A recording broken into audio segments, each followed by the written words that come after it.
Hello, Petal. How you doing? How's your week been? It's been a bit of a week, so we're a little bit behind, but we shall catch up and get this thing done because I think we've only got a few chapters left and then it's the series finished for now. Hey, Ellie still has a wonk on. She is getting a lot better and she's not vomiting all over the place, thankfully. But yeah, the dog version of Vertigo is really quite something to behold. So she's still got a tilt to her head and she's still a bit wobbly, but she's so much better than she was. And it's so good to see her improve as much as she has. So, you know, still a bit off her food, but she likes peanut butter cookies right now, though. You know, won't eat a dinner, but she'll eat a peanut butter cookie, go figure. And she'll eat her treats as well. But that's one way to get a medication into her, so that's a good thing. Anywho, if you enjoy, please, if you could hit the like button, the notifications bell, the share button, subscribe, whichever you'd like to do. If you don't subscribe already, it really does help the channel and help keep it going. If you do subscribe, okay then, so best get cracking because I'm intending to do a doubler. So we're going to try and get 9 and 10 done to catch up for last week and get back to normal tomorrow. Right. So Life, Liberty and the Pursuit of Sausages, J.W. Wells and Co., Book 7, the Chapter of 9, the 9th chapter, Chapter 9. We can't do this, Polly said, while Don wrecked a perfectly valid MasterCard. It's against the law. It's burglary. Don straightened up and looked at his card. There, I'd venture to disagree with you, he said. The reason we can't do this is because it's difficult. The legal aspect, well, obviously that's where you tend to focus, it being your chosen field of endeavour and all. He sighed. Here, lend me your credit card, would you? I'm getting the hang of this, but... Certainly not. She looked nervously up and down the corridor. Suppose somebody comes, she said. We'll be in all sorts of trouble. We're already in all sorts of trouble, Don replied grimly, putting his murdered MasterCard back in his wallet. Murder and mucking about with the dark arts for starters. He sighed again. It looks so easy in films, he said. You just ease the corner of the card into the latch and then click and you're in. Try using magic, Polly said. He gave her a filthy look. I'll pretend you meant that sarcastically, he said. Oh, come on. It's just a crappy Yale rip-off. It shouldn't be a problem. If underprivileged kids from dead-end estates with no GCSEs can do it, it can't be bloody difficult, surely. Here, give me a nail file. That might do it. I haven't got a nail file. He scowled at her. Don't be silly, he said. You're a girl. Of course you've got a nail file. Otherwise, what would you spend all day sitting at your desk filing your nails with? Have you tried turning the handle? He made a vulgar noise. I suppose I could try drilling the lock off, he said. Only that'd make a hell of a racket, and... No, she said. Think. He hears you crashing about, right? So... I wasn't crashing about, Don retorted. I wasn't doing anything. So, she went on calmly, he decides to nip downstairs and ask you to stop, in which case she reached past him and took hold of the door handle. Since he's only planning on being out for a minute or so, wouldn't he just put the door on the latch rather than locking it?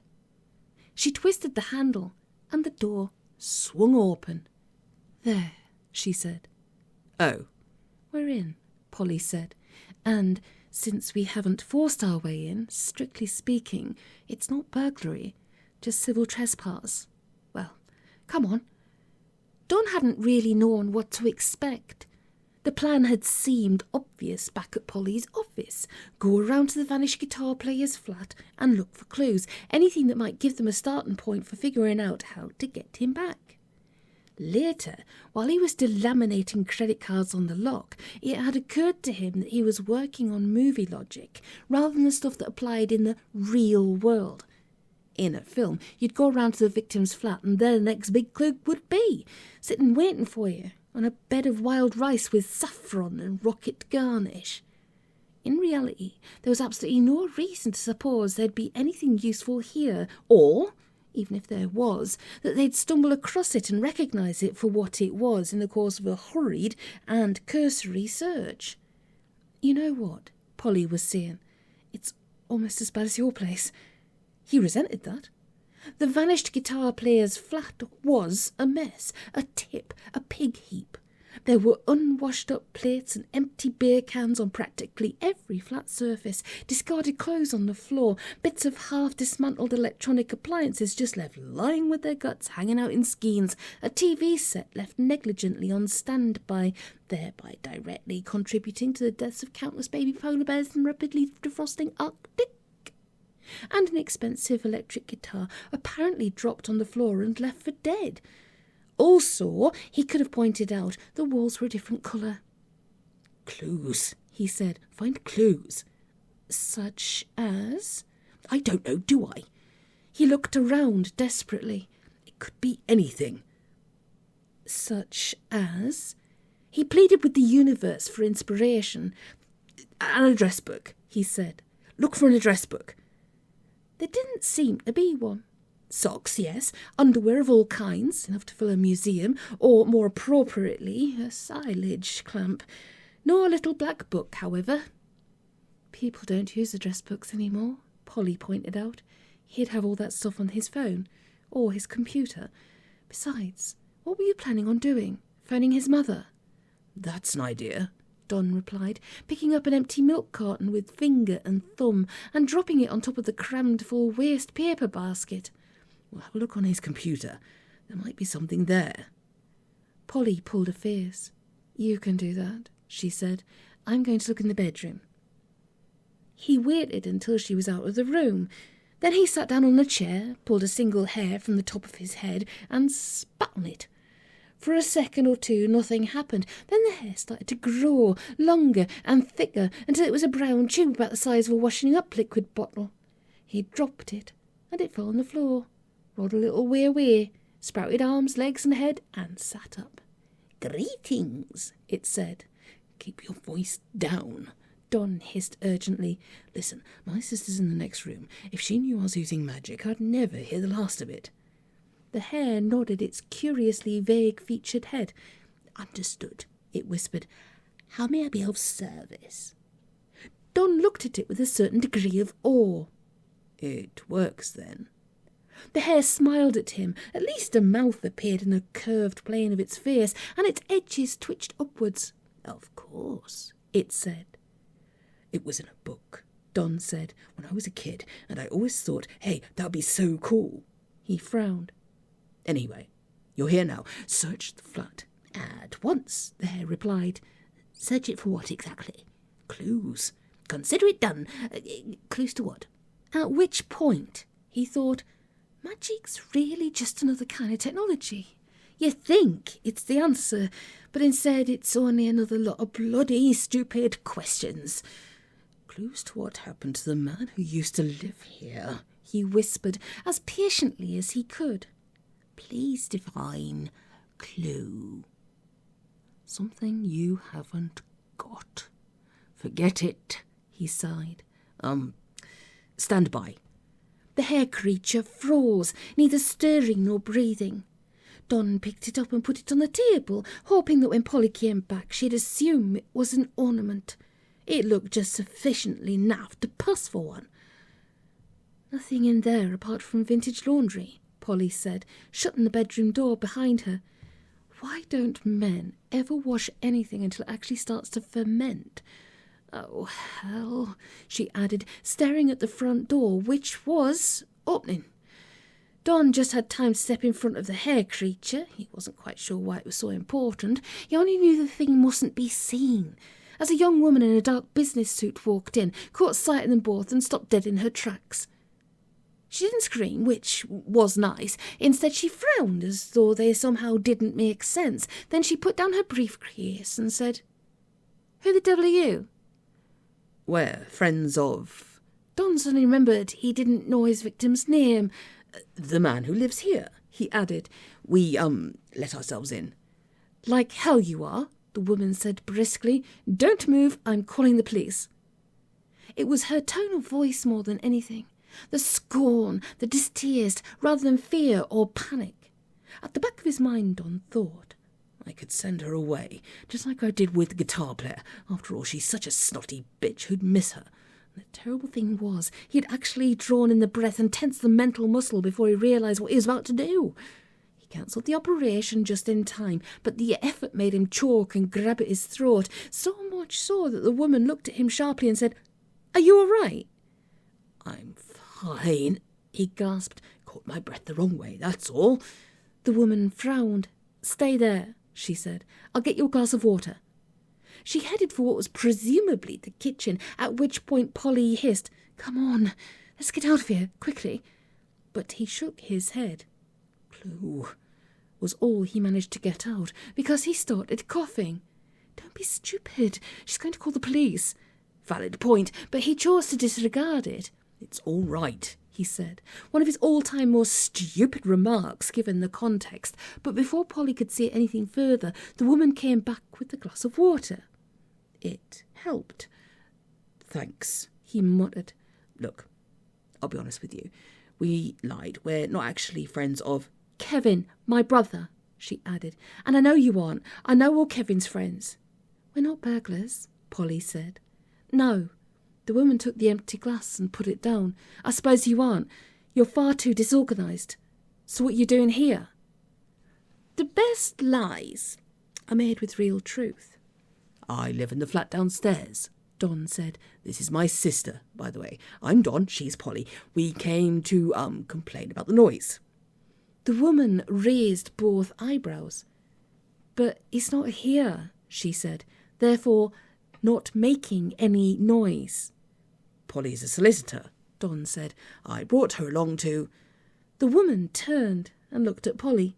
"You're a solicitor?" "Well, yes." "So am I," the woman said. "Rachel Briggs." She shot out a hand, which Polly warily shook. "What firm?" "Lawyers," Don thought. Here we are, burgling her brother's flat, and she's network. Polly, meanwhile, had got her inferiority complex face on.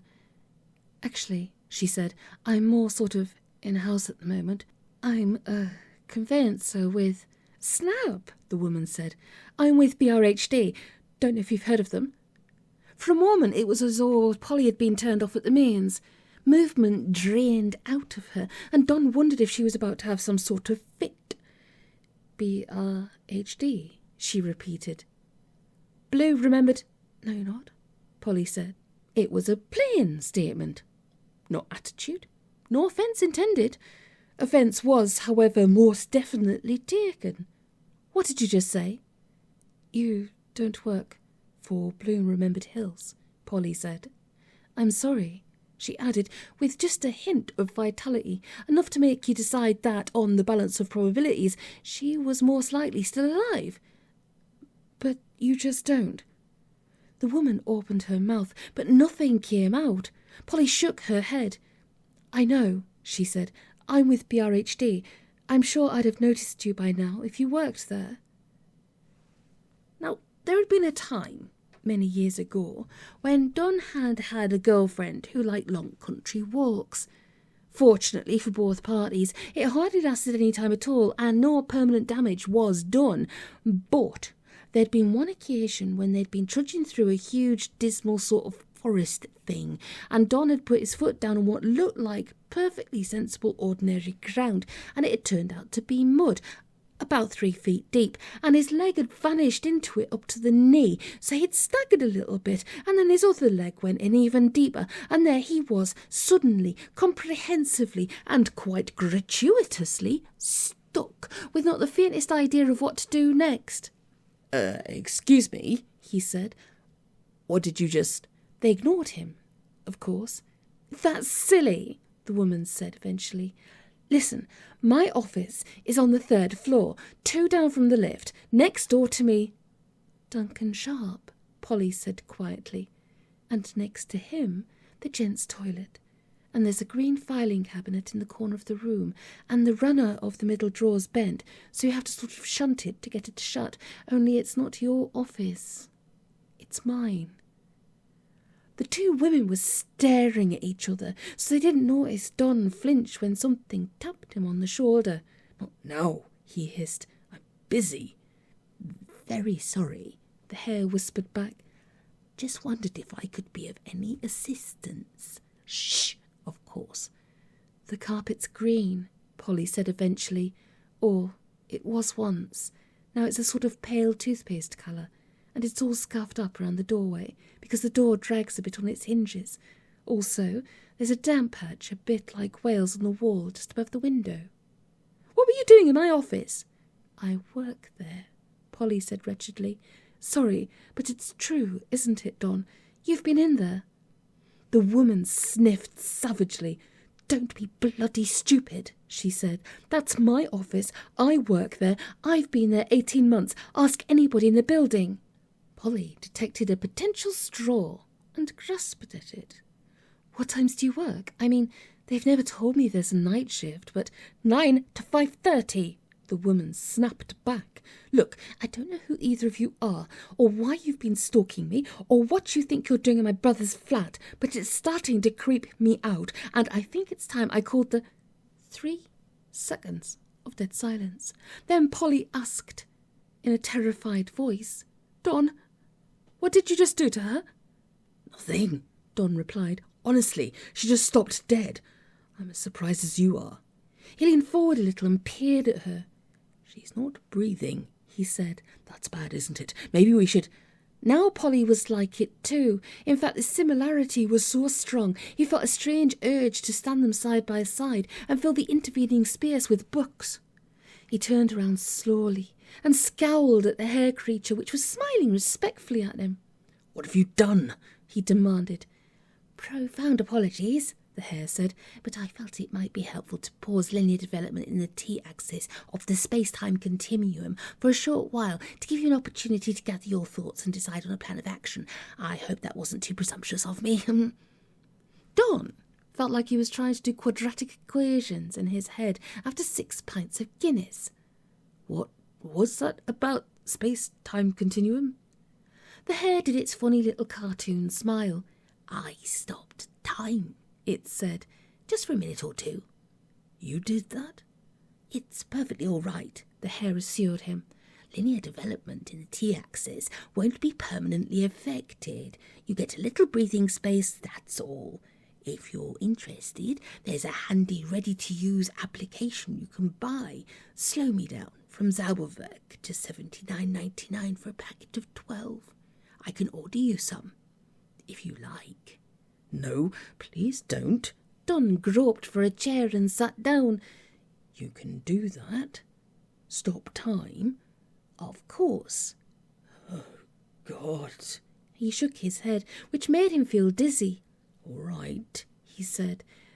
"Since we've got a few minutes, you can start by telling me what the flip is going on." "Certainly." The hare thing cleared its throat. "You and your sister Polly are in the flat above your own. The young lady over there is the sister of the man who lives here. It would appear that she works for the same company as your sister, though paradoxically neither of them is aware of the fact.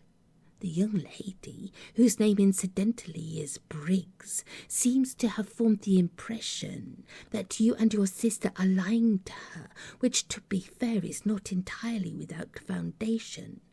Will that be all, or can I help you with something else?" 2 more pints and a Nuso chaser. Now do it all again in beer 6. "You call that explaining?" "Yes." "But I know all that." "Yes." Don sighed. "In other words, you don't know, do you? You're as much in the dark as I am." "With respect," the hare gave him a reproachful look, "please bear in mind that I am no more than a hair from your head, into which you have temporarily channeled the supernatural abilities you're currently drawing from the T317G transponder unit. I can do magic, but I cannot work miracles." "Oh. "Can't you?" "No." He thought about it for a moment. "You can do stuff I can't, but you only know what I know." The hare beamed at him. "Correct, and very well put, if I may say so." "Fine." He didn't feel quite so drunk. Instead, he felt hungover, which was actually worse. "All right," he said. "Granted you don't know, but would you care to speculate? Hazard a guess, maybe?" The hare formed a chin for itself and rubbed it. "If you ask me," it said, "something isn't quite right around here." Don waited in case there was more, but there wasn't. "Thanks ever so much," he said. "I guess I won't be needing you any more, can you?" The hair thing shrank, smaller and shorter, and vanished. Without counting, Don couldn't be sure, but he had an idea he now had an extra hair on the top of his head. "Police," the Briggs woman said. Normal service had evidently been resumed. Pity. "Don't do that," Don said quickly. "Look, you'll have to forgive my sister. Sometimes she gets these fixations on people." "Shut up, Don. And you, whoever you are, you go ahead and call who you like. Come to think of it, I've got Ellen Stevens' number on my mobile." She paused and glared at the Briggs female. "You know Alan, short bloke with a neck like a turkey." "I should think so," she replied icily. "He's my boyfriend." The rest of the suggestion, "Get Alan over here, he'll vouch for me and tell you you're an imposter and you don't exist," suddenly lost its appeal, so she didn't make it. Ms. Briggs, meanwhile, was feeling about in her handbag, presumably for her phone. There was just one last thing she could think of to try, so she said, "Did you write help in my diary?" She had the phone in her hand, but she wasn't pressing buttons. "What did you just say?" "Someone wrote help in my diary," Polly said, in big red letters. "Green. I beg your pardon. Not big red letters. Green letters." Miss Briggs was frowning, not anger this time, but concern. "Was that you?" Polly shook her head. "I promise you, it wasn't," she said. "All right, how about this? Do you make cups of coffee for yourself, and then, if you leave the room and come back, someone's been and drunk them?" Miss Briggs' face suddenly went very, very pale. "No," she said. "Oh." "No," she repeated, "but quite often, if I leave the room, when I come back there's a coffee on my desk, and I know I didn't make it." Polly found she could scarcely breathe. "Milk and 1 sugar." Miss Briggs nodded. "Bit too much milk for my taste, actually." Her frown deepened, and it looked like she'd forgotten about the phone completely. "Listen," she said, "sometimes I open a file to do a job, and you find someone's already done it for you," Polly said in a rush, "or you get a call from a purchaser's solicitor about a letter. I know I haven't written yet. Oh, my God," Miss Briggs said solemnly. "This is so creepy." Excuse me," Don said. They both shushed him precisely simultaneously. In context, creepier still. At least it had the effect of shutting them both up long enough for him to say, "Miss Briggs, Rachel, your brother plays the guitar, right?" She nodded. "Just a hobby?" "Yes," she replied. "He's terrible at it. That's why he works in insurance." She hesitated, then added, "But when he was a kid, he really wanted to be a musician." "Why?" "Musician," Don replied, "as in playing in a band, that sort of thing." She nodded. "Actually," she added, "he really fancied writing songs, but Dad insisted. What's that got to do with anything?" "I write songs," Don said quietly. "Or at least right now I'm doing more sort of jingles, but writing songs is what I've always wanted to do ever since I was small." Little wheels were going around behind Miss Briggs' eyes. Eventually they stopped and... "Where's Kevin?" she asked. "He should be here." Silence, brittle as an icicle. Then, "Yes," Don said. "Yes, he should." "Something's going on, isn't it?" There was a distinct change in Miss Briggs's voice. Anger was turning into fear, the way sugar ferments into alcohol. Probably not good. It's all right, Polly said, and realised as soon as the words had passed the gate of her teeth that if any statement could make matters worse, that was it. She added, honestly, but for some reason that didn't help very much. Ms. Briggs had remembered that she was holding her phone. Indeed, she was covering both of them with it as if it was a gun. You're weird, both of you, she said. I'm calling the police. Later, Don was rather proud of what he said next, or at least the way he said it. Calmly, reasonably, not tripping over his words. Really? He said. And what are you going to tell them? Like a fish hook in her lip, the point had caught her for a moment. That my brother's missing, and you two freaks... He's out, Polly said. That's not quite the same as missing, is it? I mean, she went on, you don't say. I'm just going missing to the shops. I'll be back in 10 minutes. Just because he's not here right now doesn't mean anything bad's happened. Gradually, it dawned on Ms. Briggs that her phone was not loaded. She lowered it. What about you? She barked at Polly. You've been spying on me at work. That's harassment. Polly sighed. Please, she said, will you just listen to me for a moment? I have not been spying on you, or stalking you, or anything like that. I really do work for BRHD, and clearly you do too. Look, can't you see there's something really strange happening? We're both caught up in it. So really, we should be on the same side, not snarling at each other. Together, we might be able to figure this out. Don thought, the United Nations approach. And if only it worked, what a wonderful world this would be. As it was, he could see that Ms. Briggs had a severe case of weirdness poisoning, and any moment now she was going to do something all of them would end up regretting, in which case there really was only one thing he could do. Hey, Ms. Briggs snapped, what are you...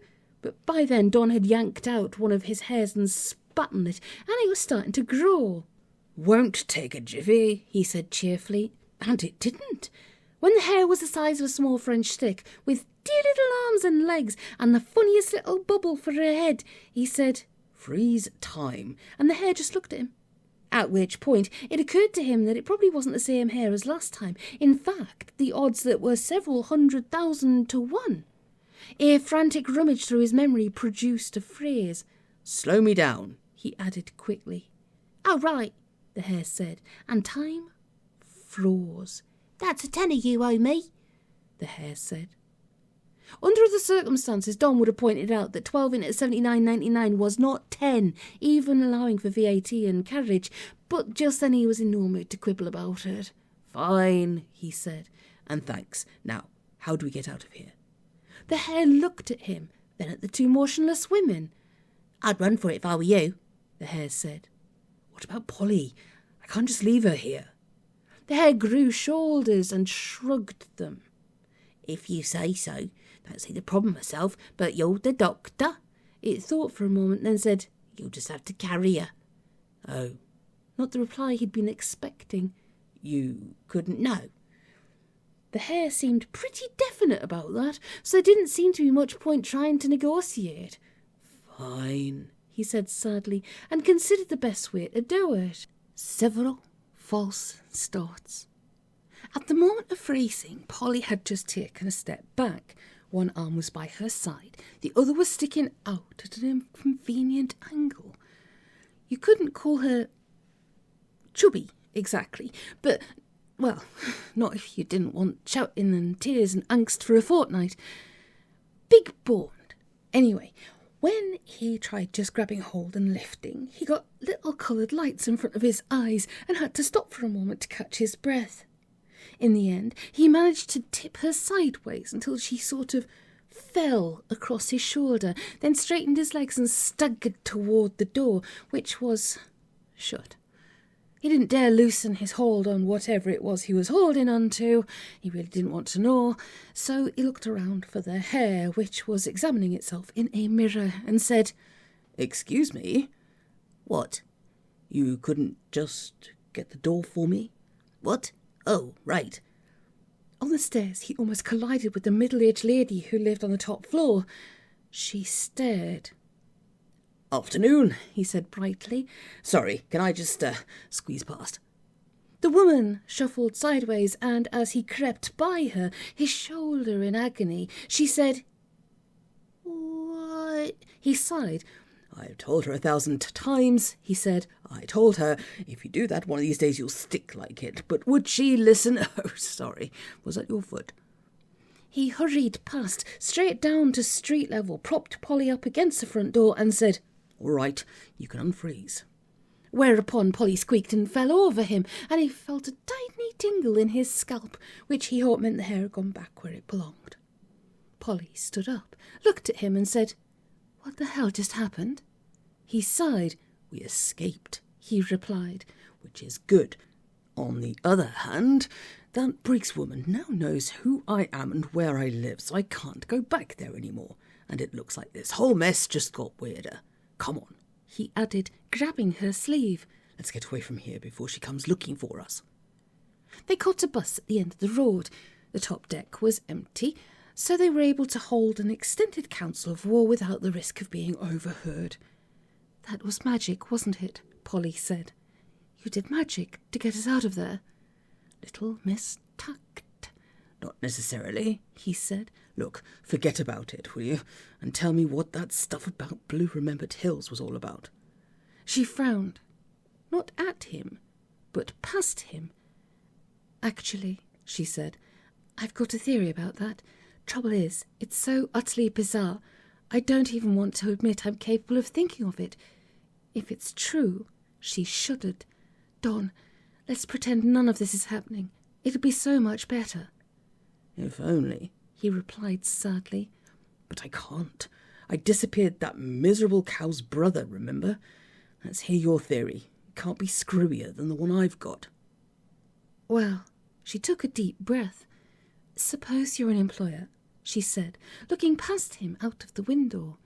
"Your biggest overhead is the wage bill, right?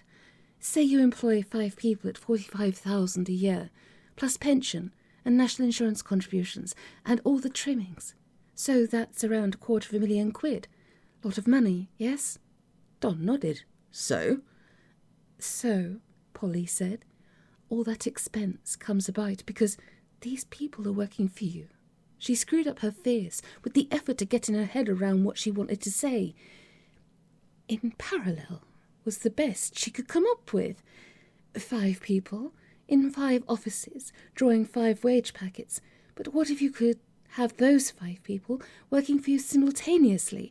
For example," she said quickly, as though the words tasted really bad and she wanted to get rid of them as soon as possible, "suppose you had your offices on the site of an interdimensional rift where alternative realities somehow intersect. Suppose you had 5 different versions of the same employee in 5 different dimensions, all sitting at the same desk in the same chair at the same time, but each one of them doing different work."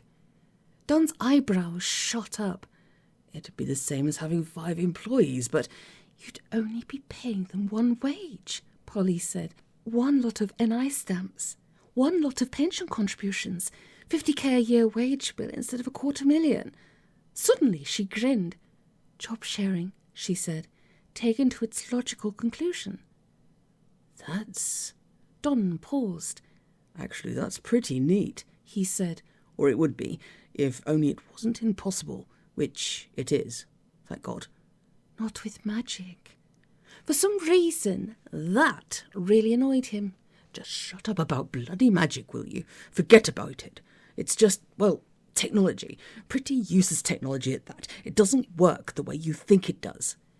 "How do you know that?" she objected, sounding somewhat miffed. "Just because you can't get it to work. You were the same about broadband when it first came in." "It's nothing like..." "You couldn't get it to run." Polly reminisced piteously. "Therefore, it was fundamentally flawed. It couldn't ever be made to work, and in 6 months' time, everybody would have forgotten about it and moved on to something else. And all the time, you were plugging the yellow lead into the wrong socket." "Anyway," Don said firmly, "so that's your theory." He pulled a deep-in-thought face, but it was hardly convincing, and Polly wasn't convinced. "Admit it," she said. "You're scared stiff, aren't you?" There was a world of relief in his single quick nod of the head. "Petrified," he replied.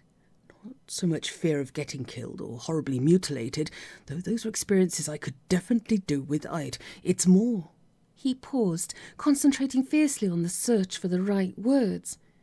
"It's like I'm Columbus, and I've reached the edge of the world, and my ship's just about to sail over it and drop off. And I'm saying to myself, this can't be right. I know the world is so bloody round, so why is this happening to me? And also," he added painfully, "I killed that aggravating woman's brother." "You don't know that. He could be—" "And I came within a whisker of killing her too," he went on, riding over her reassurance like a tank crossing a fence. "Could have done it so easily, just because she was in the way and getting so far up my nose when she was practically coming out of my ear. I'd stop myself." He closed his eyes for a moment. "You know what? It took a real effort. It made me realise something about myself. There's times when the only thing stopping me from doing bad stuff is being afraid of getting caught or found out. But suppose there was no risk of that. It bothers me a lot." "Glad to hear it," Polly said crisply. "Look at me and tell me the truth. Did you use magic to get us out of there?" He nodded. "Also, I tried to use it to look for clues. Did me a fat lot of good, though." "So you really can?" She stopped. "But you don't want to." "Fair enough."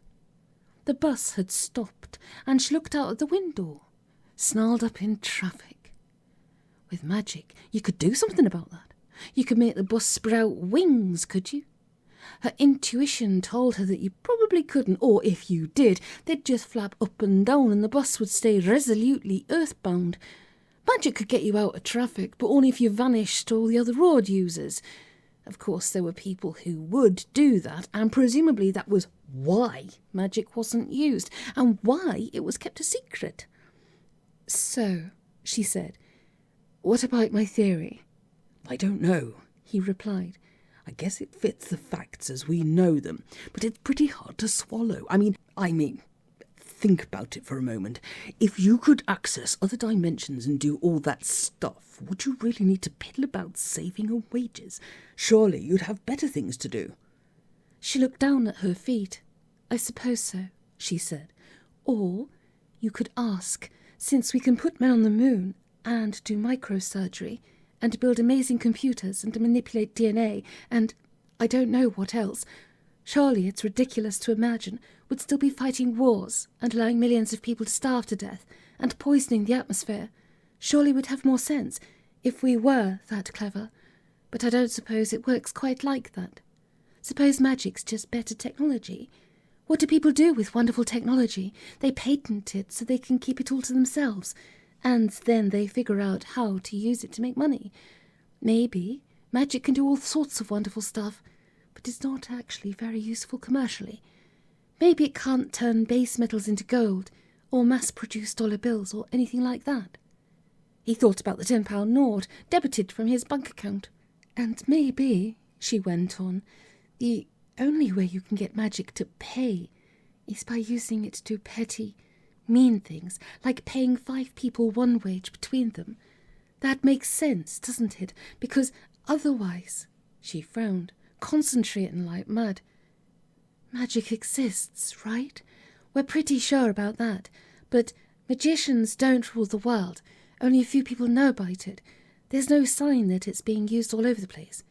If it could be used to make money, don't you think that's what all the industrialists and entrepreneurs and miserable, craggy-faced men from Dragon's Den would be doing, right, left and centre?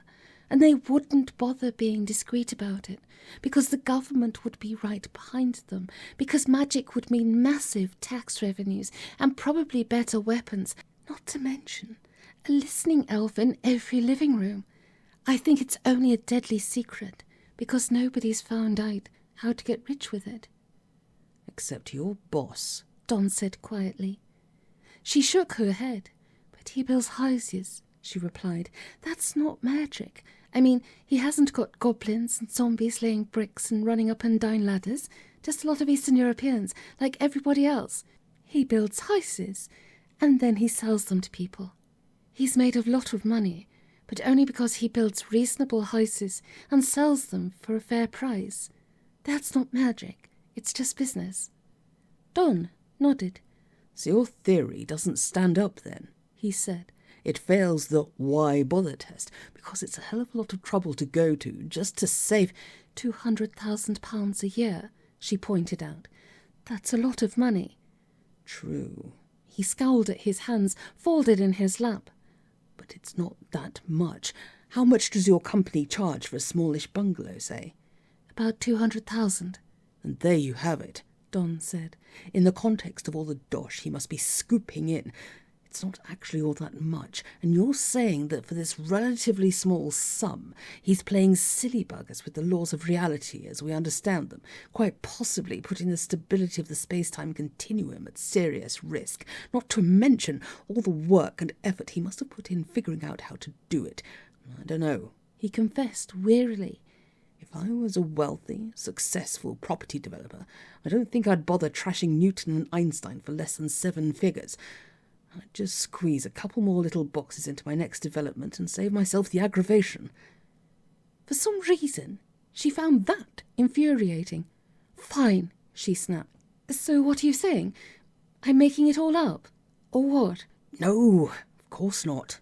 He scratched his head in a despairing sort of a way. But like you said yourself, it was just a theory. That's the trouble, he said angrily. Magic, for crying out loud.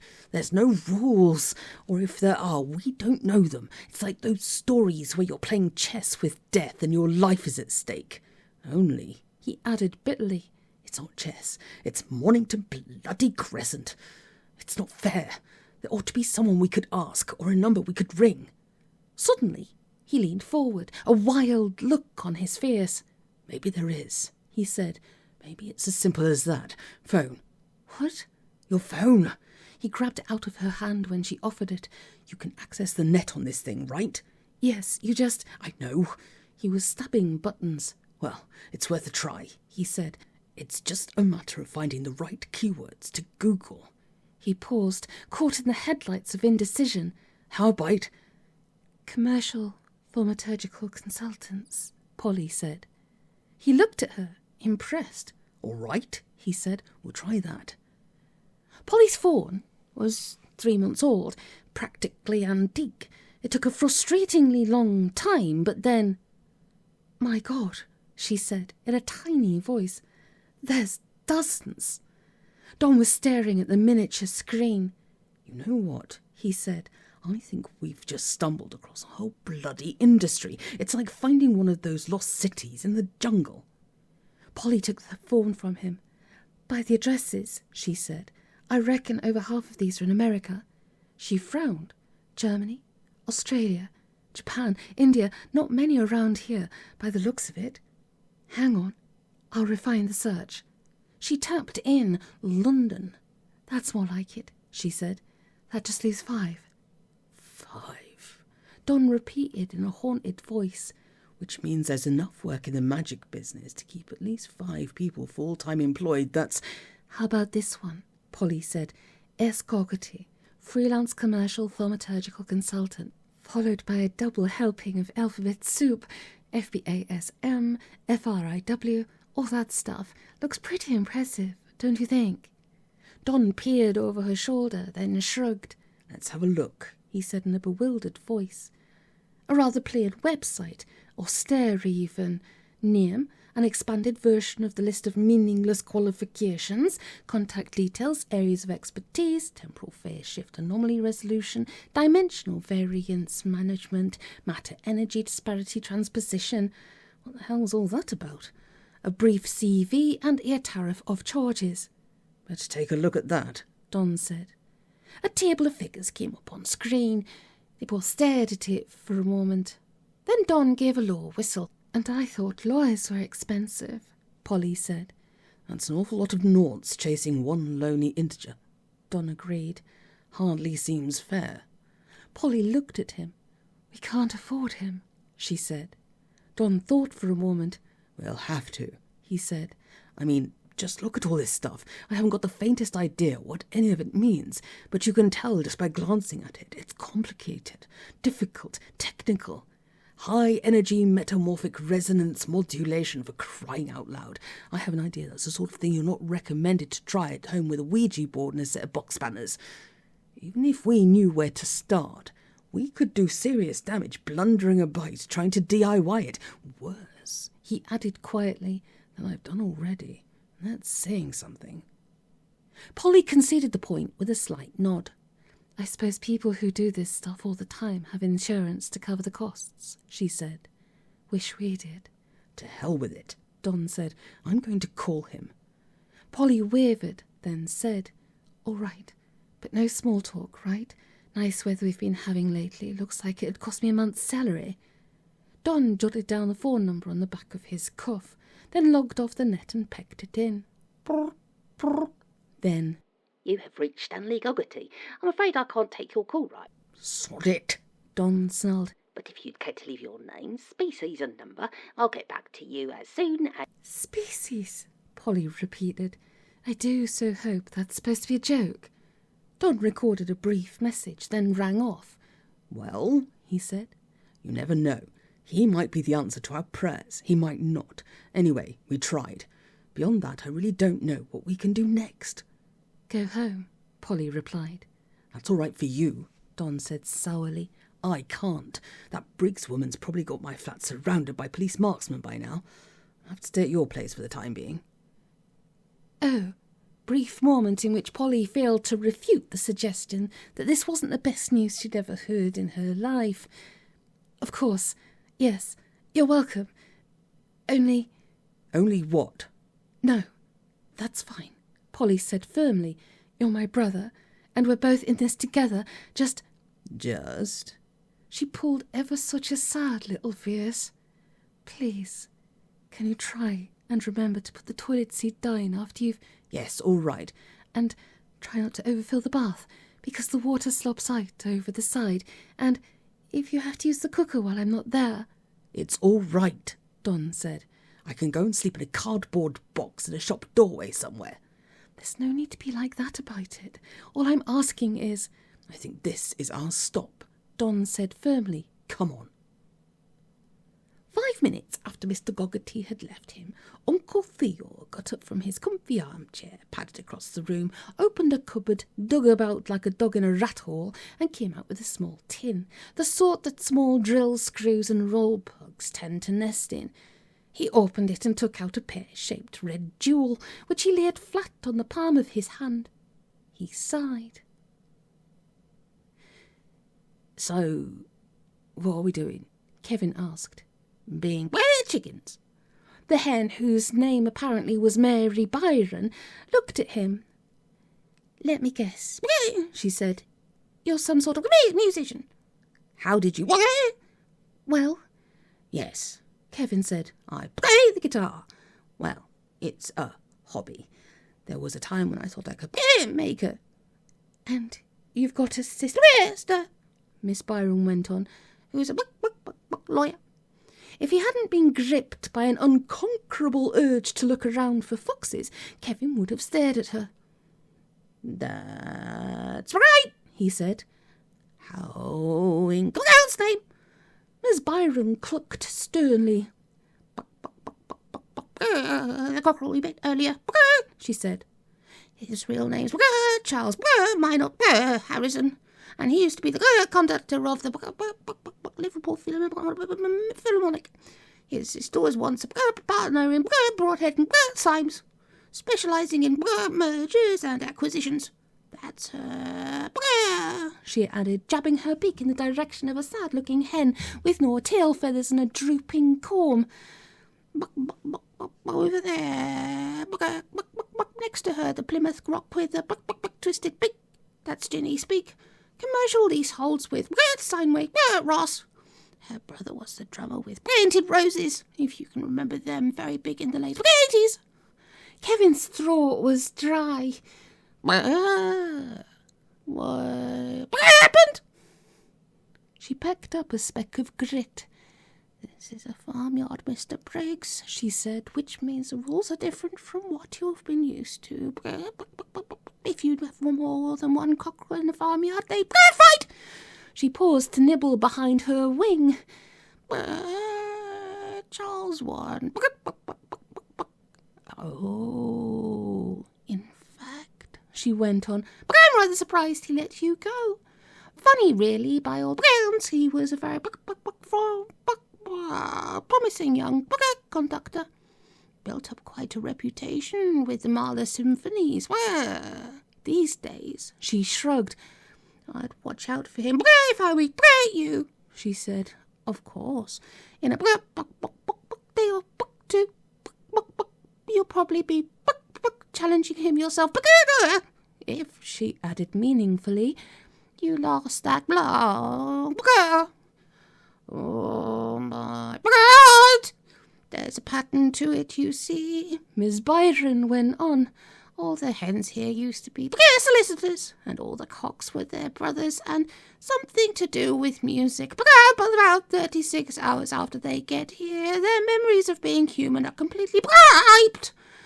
Except yours.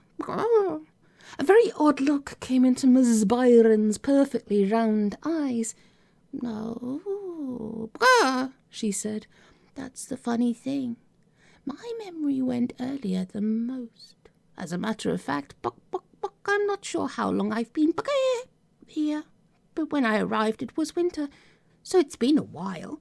And all that time I was convinced I was a chicken. Always had been. It had never have occurred to me that I was one of them once. Then quite suddenly, not long before you showed up, she stood on one leg, using her free foot to scrabble at her tummy. It all came back to me, like it had never been away. Very odd indeed. Doesn't seem like any of the others are remembering anything, though. I've asked them, and all they say is which is also odd, she added, because before I could understand them perfectly. In chicken language, I mean. Excuse me, she added. I need to go and lay an egg. I'll be back in a few minutes. Don't go away. Kevin didn't want to be left alone, but he really didn't want to be present at the birth. So he edged away into the corner of the run and pretended to be very interested in a small pile of rat droppings, which wasn't very hard, actually. And he was surprised he'd never taken an intelligent interest in rat droppings before, because they were really quite fascinating. No, he ordered himself, stop that right now, until he became aware of a shadow falling across him. Looking at me, said a horribly familiar voice. Knowing it was really the former conductor of the Liverpool Philharmonic should have taken all the terror and mortal dread out of it, but it didn't. Instead, he remembered Miss Byron saying, if you have more than one cockerel in a farmyard, they fight. He told himself, to hell with it. I'm a goddamn chartered actuary. I can take a sissy conductor with one wing tied behind my back. The shadow moved a little, blotting out the light. Oh no, I couldn't, he thought. I asked you a question, said the voice. You looking at me or what? Exactly how long, he wondered, does it take to lay an egg? Perhaps Miss Byron would come back and save him. Perhaps not. She hadn't stuck her neck out to save the drummer of the Painted Roses, so presumably either she didn't care or there was nothing she could do. What you looking at? Said the cockerel, and his voice was a cracked record, a recorded message. You looking at me? Kevin turned around slowly. The erstwhile male botherer was very big, and his spurs were very, very long and sharp. Now I am, Kevin said, and if his voice was a bit high and squeaky, it could have been higher and squeakier. Big deal, I'm so impressed. What did you just say? Oh, well, Kevin thought, it really couldn't matter less. But, since he had the choice, he'd prefer the last thing he heard to be his own voice saying something cutting and sardonic. I said, he replied, barely high and only very slightly squeaky, that you take the second movement of Mahler's third way too fast. It's a bit of classical music, not a drag race. Also, you clearly can't tell a bassoon from a rocket-propelled grenade because you make the third movement sound like the Paris rush hour. As for the violin solo in the first, the cockerel was taut with fury. Take that back, he said. I will not, Kevin said, and you may notice I'm speaking very loudly and very slowly because you're clearly as deaf as a post. Otherwise, you couldn't have failed to notice what a bog you made of the opening of Das Lied Wonder. The plain fact is, you couldn't conduct a bus. The cockerel quivered. You can't say that to me, he said. That's totally unfair. The New York Times compared me to Karajan. Kevin smiled. They must have meant Hank Karajan, he said. Minor country and western star. Had a voice like a pig in a blender. Or maybe they were thinking of Howling Bill Clemper. Mind you, if I were Hank or Howling Bill, I'd sue over that. At least they were professionals. Big chickens don't cry. Neither do small ones. Nor tear ducts, you see. But the cockerel's eyes were red and puffy, and was that a tiny teardrop soaking into its cheek feathers? Hang on, Kevin thought. You, he snapped. Tell me name. You know perfectly well, the cockerel replied, and his words constituted a genuine, authentic snivel. Tell me anyway, come on, Kevin barked. What's your bloody name? Charles, why not? Harrison, the cockerel snuffled, and I think you're perfectly horrible. I can't even begin to imagine why you're picking on me like this, and I haven't done anything to... He stopped in mid-whine. A light had come on behind those empty button eyes. He started to look around for foxes and then stopped. Go on, said Kevin gently. I'm Charles Minot Harrison, the cockerel said, his voice heavy with wonder. Oh, my God, what am I doing here? What's happened to me? What are all these horrid feathers? Kevin tried to smile. The beak wouldn't let him, of course, but at least he could remember how a smile worked. That, he said, is a very good question. Allow me to introduce myself, by the way. I'm Kevin Briggs. He held out his hand, realised it was a wing, and tucked it away again. You have no idea, he said, how pleased I am to meet you, and I take it back about the slow movement. Really? Trust me, Kevin said. He could see Ms. Byron approaching, just as a frantic clucking from the direction of the henhouse turned into a wail of horror and disgust, from which Kevin deduced that a lady solicitor had just laid an egg. Oh, my goodness me. I can't even tell you. I had to go 2 goes this chapter. The new antihistamines are not suiting me too well at all, I'll tell you that for nothing. Yes, but having the words all kind of like blurring together, and the sentences blurring together, trying to speak chicken, trying not to giggle, oh my goodness. Oh, that was so much fun. Oh, so difficult, but so much fun. So I was going to do a doubler today, but I think I'll do a doubler tomorrow instead. I hope that's okay by you guys. But please let me know how you're doing, how you're getting on. I always like to see. I'm sorry I've been a bit slow in the past few weeks. It's just one thing and another. But it's all good. We've got this. We have got this. It'll all come together. I'm sure it will. So hopefully tomorrow I'll be bringing you chapter 10 of Life, Liberty and the Pursuit of Sausages by our beloved Mr. Tom of the Holt. And we'll be getting on to chapter 10. It is book 7 of 8. We've already done book 8 at Christmas time. So if you do want to listen to that one, you can do. Also, as a special thing, I don't know how many of you know this, but I do have books on Audible as well, and I give free promotional codes. So if you'd like more information, please email me using the contact form on the About Me section, or you're more welcome to email me at inkybink, which is India November Kilo, India Bravo, India November Kilo at gmail.com. That's INKIBINK bink@gmail.com. And yes, if you're interested to see more about my Audible books, if you do have a membership, I give free promo codes for a free listen, and it's all great fun. And it's different stuff as well, so you might enjoy it, and I think you will.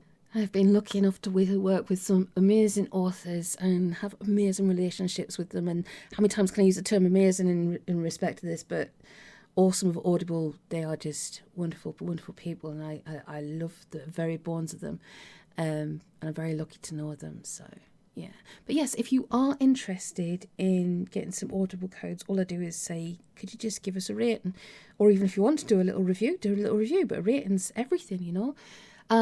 But otherwise, if you don't and you enjoy listening to these more and you want to stay here, you can do both. Why not do both? Woo! But if you would like to hit the notifications bell to be notified of when I put the chapters up, or if you would like to hit a like if you enjoyed this chapter, if you could subscribe or share, that's freaking awesome sauce, because it keeps the lights on, as it were. And yes, thank you very much for being here and joining us for another chapter, and we shall get back up to speed this week, I hope, all being well. So, big love to you. Take it easy. Let me know your news. Tell me a joke. And I can't even think of a tune to do today. I'm still a bit wobbly myself. So we'll go back to boo boo boo boo boo boo boo boo boo boo boo boo boo boo, and we can do we will mend it, we will fix it, we will stick it with scissors and glue. I really wish I could stick my central nervous system together, because it's going a bit wobbly right now. Hugs and kisses, and see you soon. Take it easy, Petal.